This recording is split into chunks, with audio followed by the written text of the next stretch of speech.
sahabat seperjuangan di seluruh penjuru tanah air. Selamat datang di acara Si Orange bersama Bung Said Iqbal. Sebelumnya, mari kita sambut penampilan trio kelas pekerja.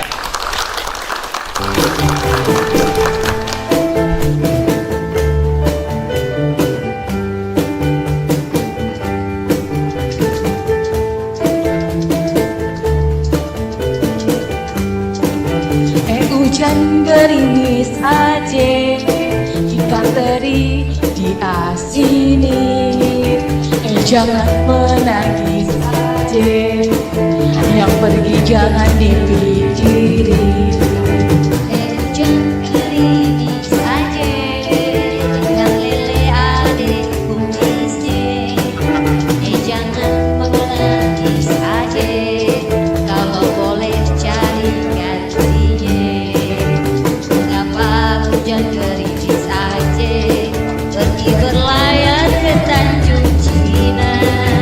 Mengapa adek menangis aja, kalau memang jodoh tak kemana. Hey hey.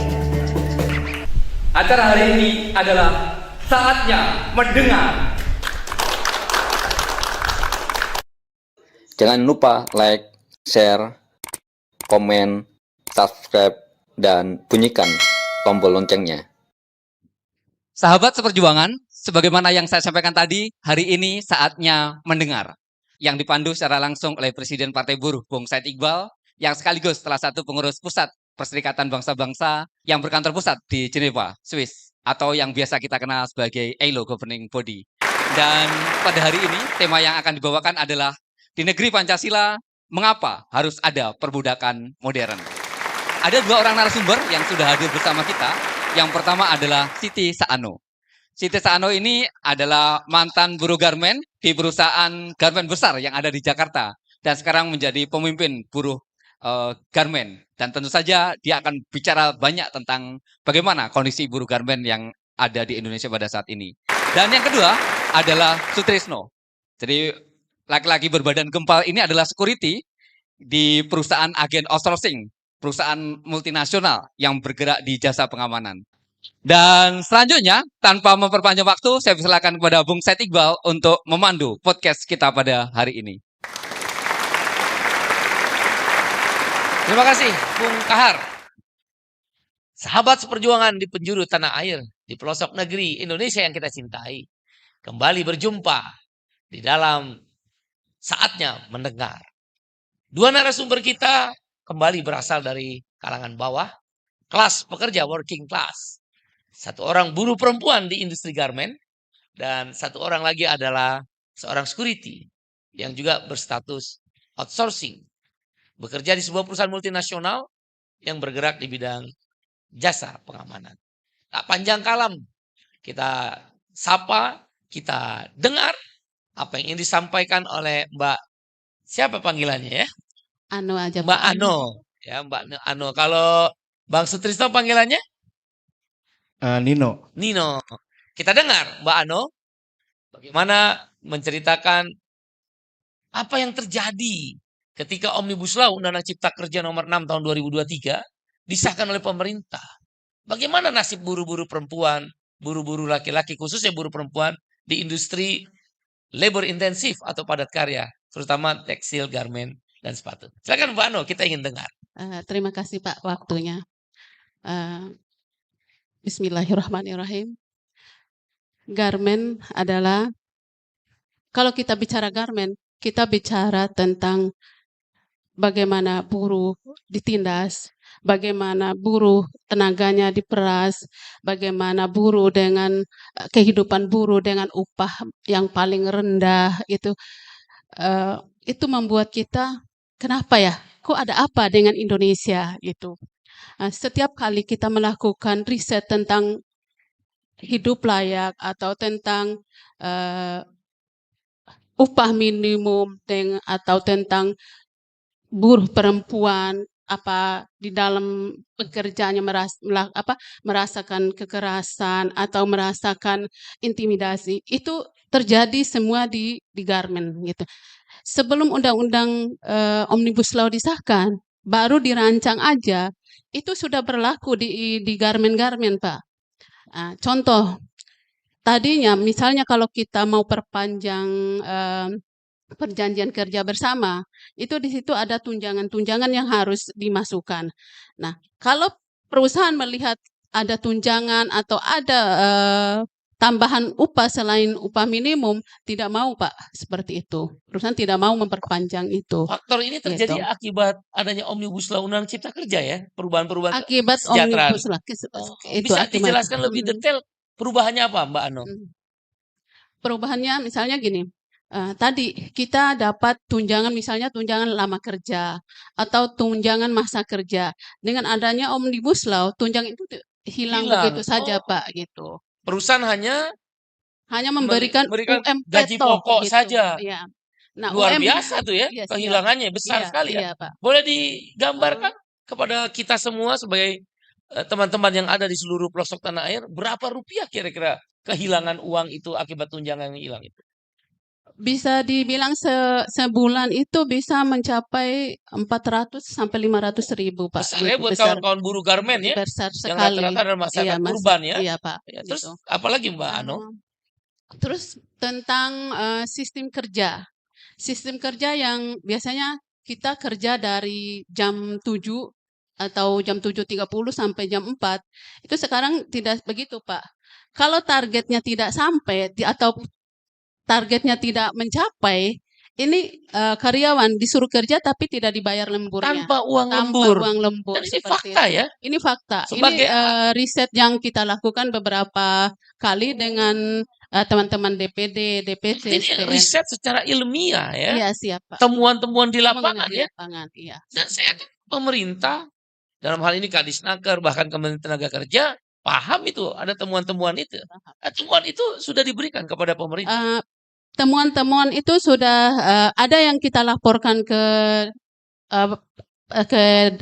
dinas yang terkait, tapi dinas yang terkait hanya mengeluarkan anjuran, Pak, bahwa ini mau dilanjut atau tidak gitu, seperti itu. Yang maunya kita kalau emang ini perusahaan melanggar, ditindak gitu, seperti itu, Pak. Dan ini akibat Omnibus Law juga Omnibus ya. Law gitu, Teman-teman Pak. rasakan sekali Rasakan itu. sekali. Kalau tentang outsourcing gimana ya dengan adanya Omnibus Law kalau di industri garmen yang Kalau di outsourcing itu biasanya di Undang-Undang 13 itu ada waktu 2 tahun atau gimana gitu. Tapi kalau sejak Omnibus Law itu terserah perusahaan, Pak. Maunya sebulan, 2 bulan atau terserah Jadi, kebutuhan gitu. banyak seperti buruh itu. perempuan yang tidak punya masa depan. Dia tidak tahu kapan dia akan diberhentikan Betul bekerja. sekali, Pak. Dan dia tidak tahu kapan dia tidak punya uang. Begitu. Padahal dia ingin bekerja sungguh-sungguh. Betul, Pak. Omnibus Law lah yang membuat kemudian sistem outsourcing seenaknya lah ya, tanda petik Iya, kita Pak. ya. Dan itu merugikan ya Mbak Ano ya. Merugikan sekali. Ya, kalau bahasanya anak-anak garmen, Omnibus Law itu racun yang membunuh secara perlahan, seperti itu, Pak. Racun yang membunuh secara perlahan pada negeri kita adalah negeri Pancasila. Betul, Pak. Dan kalau boleh kita katakan outsourcing di seluruh dunia itu dikenal dengan modern slavery. Slavery itu perbudakan. Perbudakan modern. Mengapa dia bisa hidup di negeri Pancasila ya?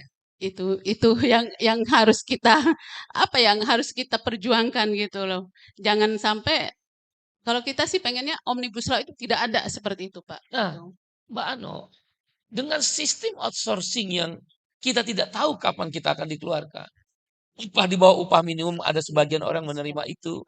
Kemudian juga jam berlebih tidak dibayar lembur tadi dari temuan-temuan Mbak Ano dan kawan-kawan bahkan sebagai pelaku. Apakah kemudian kehidupan buruh perempuan di industri garmen, tekstil, sepatu ini mereka lebih menderita dengan Omnibus Law? Sangat menderita sekali, Pak, karena UMP aja kalau mereka tiap bulannya harus dipotong BPJS, itu bukan UMP lagi yang mereka bawa pulang, Pak. Jadi Seperti iuran itu. BPJS masuk di dalam gaji pokok. Gaji pokoknya itu. Sungguh gitu, luar biasa ya, itu, iya. pelanggarannya lebih dahsyat ya. Iya, Pak. Udah nggak bayar uang lembur, banyak ditemukan. Ada juga ditemukan gaji pokok udah termasuk iuran jaminan sosial. Jaminan sosial, seperti itu. Begitu dipotong akan berkurang dong pendapatan. Berkurang sekali, Pak. Gitu. Banyak yang berhutang nggak tuh Mbak Ano? Itu bukan lagi berhutang ya.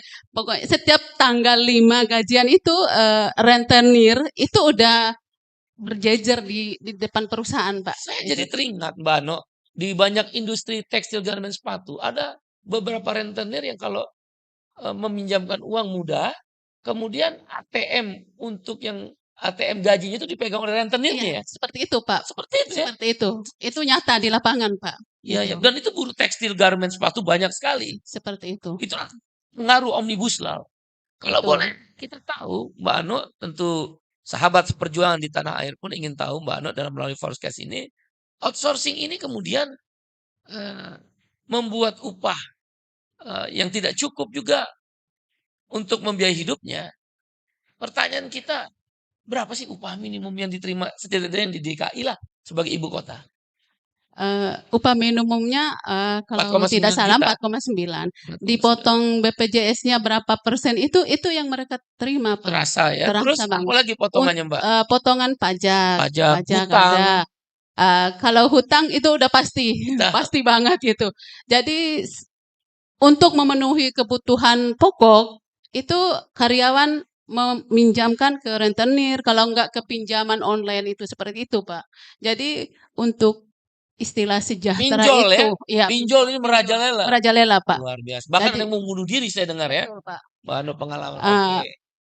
Baik. Untuk baik. mendapatkan hidup layak itu buruh garmen itu jauh dari Ya, ini. kita mendengar dan saatnya kita mencari solusi untuk berjuang bersama Mbak Ano. Siap, Terima Pak. kasih Mbak Ano. Oh, ya. Ya, ini sekali ada Bang Nino. Dari postur tubuh sudah menjelaskan beliau adalah bekerja di industri keamanan, jasa keamanan. Ya. Bisa diceritakan Mbak Nino, silakan. Ya, terima kasih Bung Nino. waktunya. Assalamualaikum warahmatullahi wabarakatuh. Waalaikumsalam. Bismillahirrahmanirrahim. Terima kasih untuk Bapak Said Iqbal sudah mengundang saya. Saya bekerja di bidang keamanan multinasional. Security ya? Ya, asing ya. Tapi untuk saat ini status saya sudah di PHK sepihak. Oke.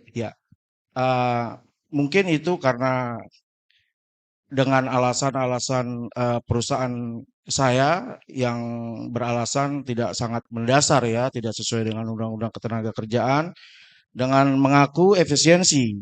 Tetapi nyata di lapangan mereka masih merekrut dengan anggota-anggota baru.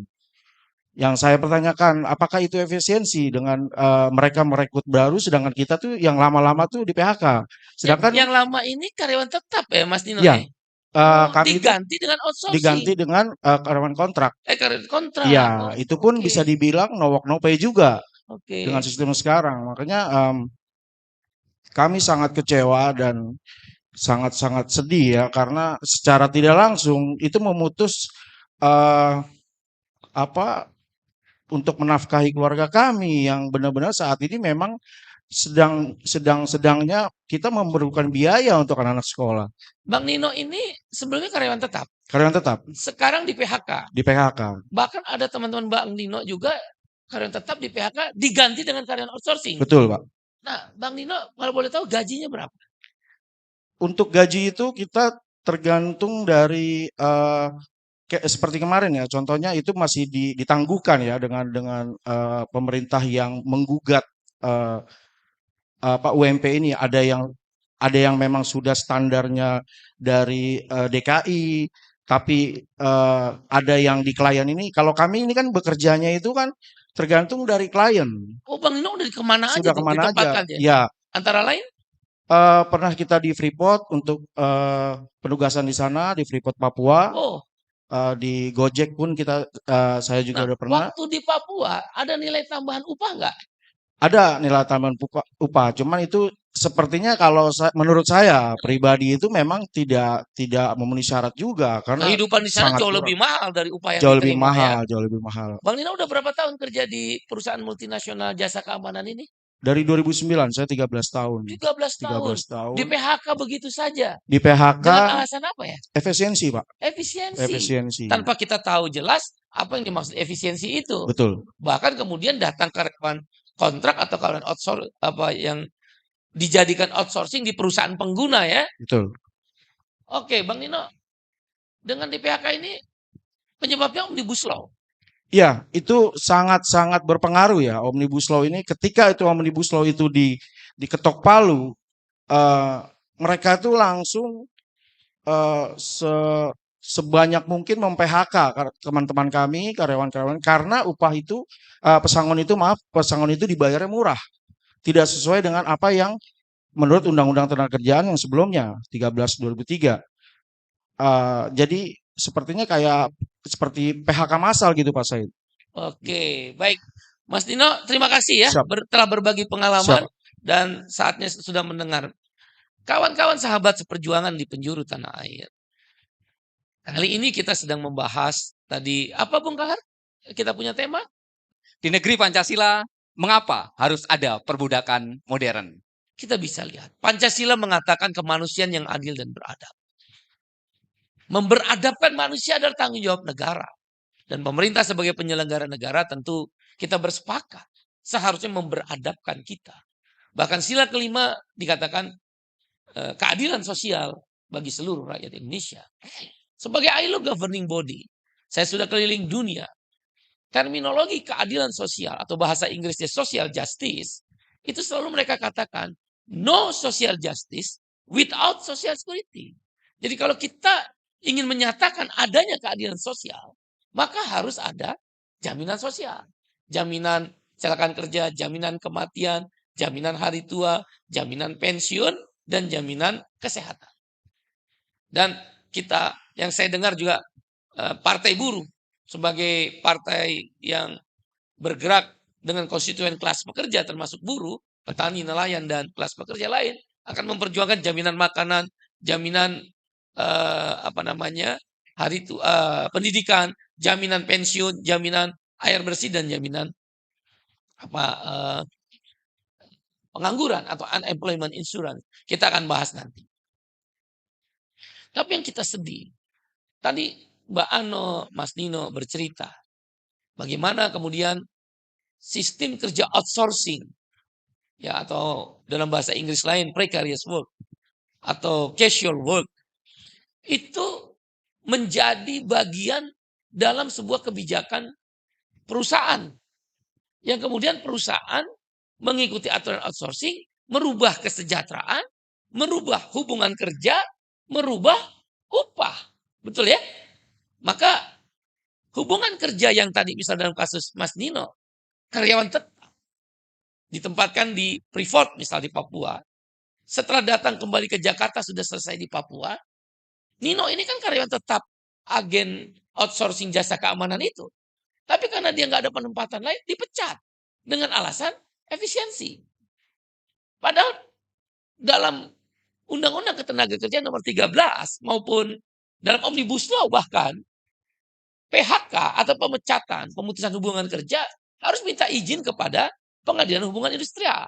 Tapi atas dalih efisiensi sudah bekerja sekitar 13 tahun. Kita bisa bayangkan ada anak, ada istri. Dan sumber penghasilan keluarga ini adalah Bang Nino atau Mas Nino ini. Diputus begitu saja. Kalau begitu di mana negara? Di mana keadilan? Di mana keberadaban dan memanusiakan manusia orang Indonesia? Sebuah pekerjaan besar. Outsourcing adalah bagian yang bertentangan dengan sila kedua kemanusiaan adil dan beradab. Dan sila kelima, keadilan sosial bagi seluruh rakyat Indonesia. Dengan demikian, seharusnya outsourcing itu dihapuskan. Ada kemudian pengusaha bertanya kepada saya dalam kasus di garmen misal. Mas Iqbal, kami ini kan perusahaan garmen, tekstil, sepatu. Jumlah karyawannya banyak ya. Bahkan satu perusahaan ada puluhan ribu, puluhan ribu. Bagaimana kami akan membayar pesangon kalau semua karyawan tetap? Salah. Kalau emang dilarang outsourcing, kata mereka.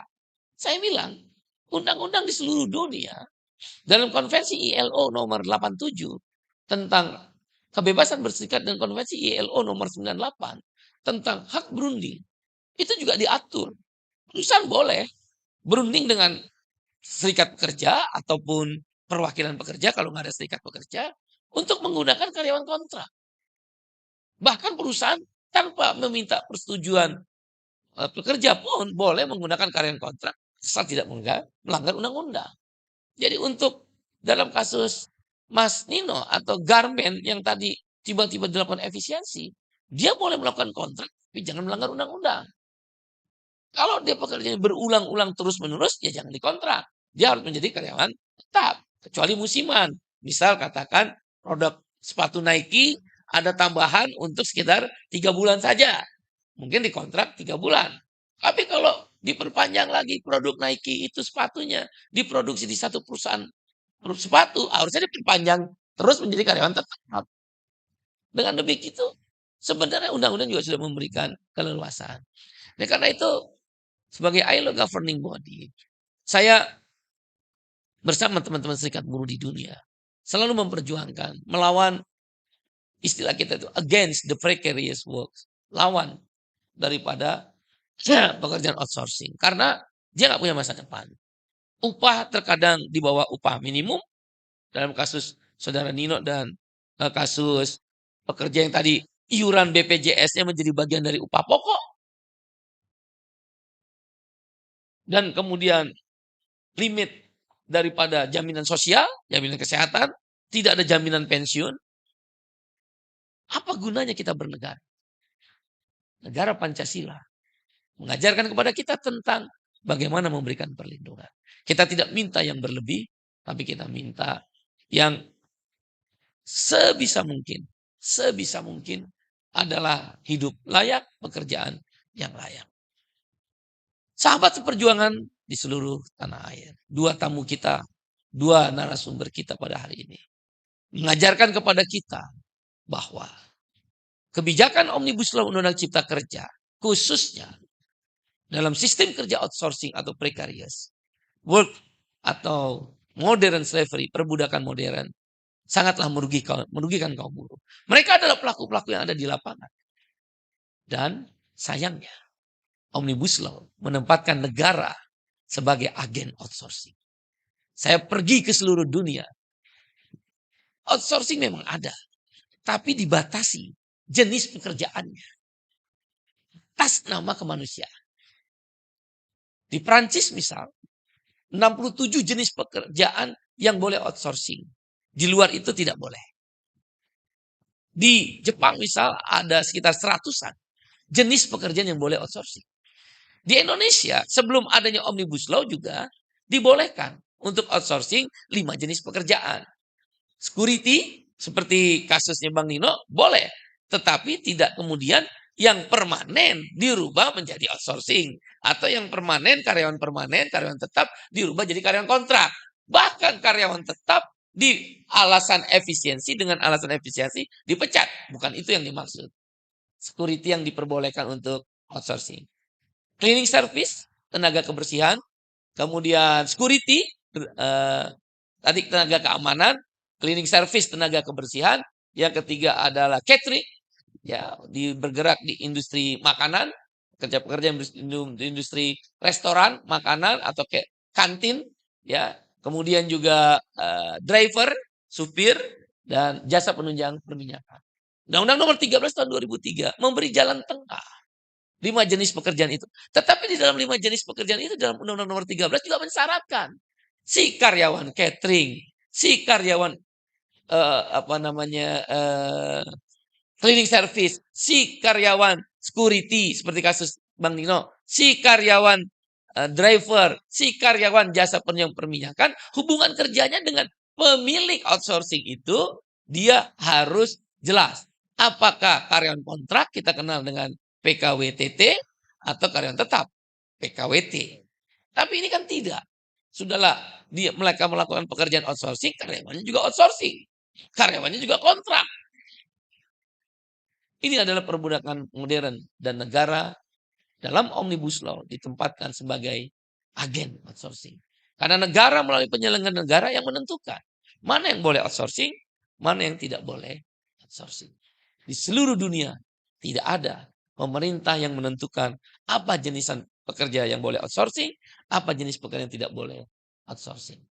Tapi di dalam undang-undang itulah ditentukan berapa batas jenis pekerjaan yang outsourcing, seperti Undang-Undang nomor 13 tahun 2003 itu hanya 5 jenis. Sekarang semua boleh outsourcing.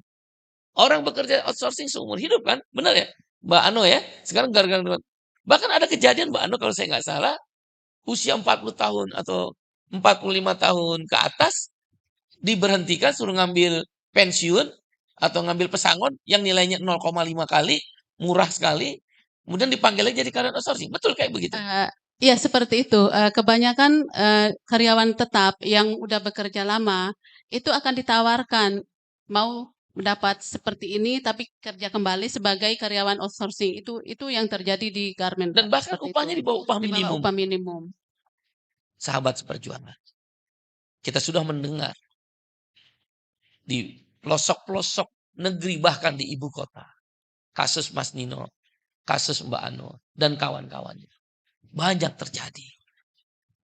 Dan negara tidak boleh diam. Saatnya kita mendengar. Untuk kita cari perjuangannya. Dan mudah-mudahan dengan anggota serikat buruh. Dan juga telah adanya partai buruh. Kita berjuang. Cabut Omnibus Law Undang Cipta Kerja. Hapus sistem kerja outsourcing. Sahabat seperjuangan di pelosok tanah air. Terima kasih telah bergabung dan kembali mendengarkan bagaimana mereka menghadapi hari-hari ke depan. Dan Bang Nino sekarang bagaimana anaknya masih sekolah? Dari mana biaya Mbak Nino? Bang Nino? Apa aja saya lakukan untuk menghidupi kebutuhan keluarga. Ya contoh misalkan kalau ada yang mau minta antar, kita antar ngojek ataupun apapun lah. Usia Bang Nino sekarang berapa? 45. Usia 45 atau 42, 45 kan usia milenial. Usia produktif. Dalam piramida produktif. Kita telah kehilangan orang-orang seperti Bang Nino. Di mana negara? Kita akan berjuang menghapuskan sistem kerja outsourcing. Terima kasih kawan-kawan, sahabat seperjuangan di tanah air. Bongkar, terima kasih semuanya. Assalamualaikum warahmatullahi wabarakatuh. Salam, Om, Santi, Santi, Santi, Om. Sesuai doa dan salam agama kita masing-masing. Sampai jumpa. Ya warna oranye Partai Buruh, warna oranye Partai Buruh, partainya kelas pekerja, partainya kelas pekerja, Partai Buruh nomor 6.